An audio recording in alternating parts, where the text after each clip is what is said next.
न मिलने का वादा है कोई, फिर न चाह का इरादा है कोई। ये तो दिल की मजबूरी है, मरने के बाद में भी आखिर रोई।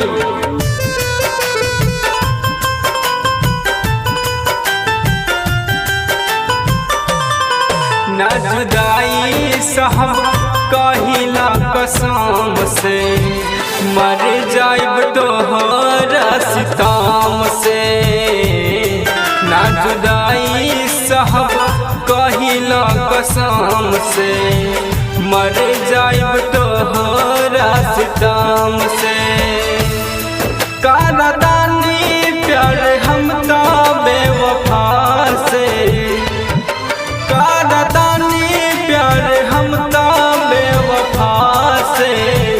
मर जाइब तोहरा सितम से। ना जुदाई साहब कहिला कसम से, मर जाइब तोहरा सितम से। जिंदगी में न फिर करार आए, तेरे मुस्कुराने से ही बहार आए। आज चल मेरे साथ जहाँ खुशियों की फुहार आए।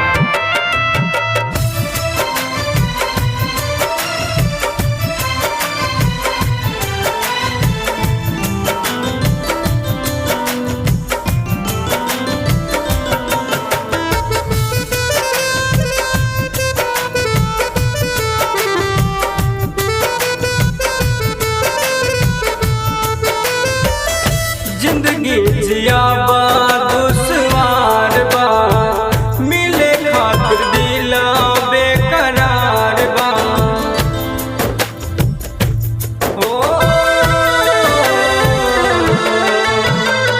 जिंदगी जियाबा दुश्वार बा, मिले खातिर दिला बेकरार बा।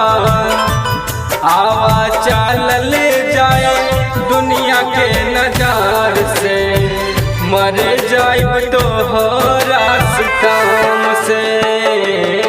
ना जुदाई साहब कहिला कसम से, मर जाइब तोहरा सितम से। टूट के प्यार किया था मैंने, दिल ये जा दिया था मैंने, तू ना समझी वो रात आखिरी थी जब तेरा दीदार किया था मैंने।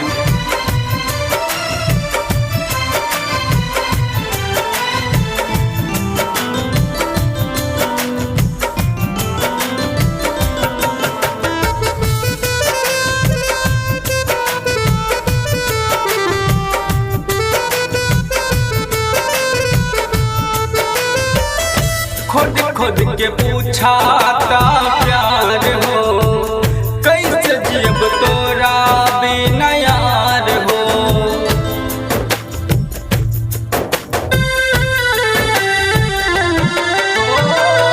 खुद खुद के पूछा था प्यार हो, कैसे जियब तोरा बिना यार हो। तू ना चाहबू अब ता मर जाइब जहार से, प्यार करत बानी बेवफा से। ना जुदाई साहब कहिला कसम से, मर जाइब तोहरा सितम से। ना जुदाई साहब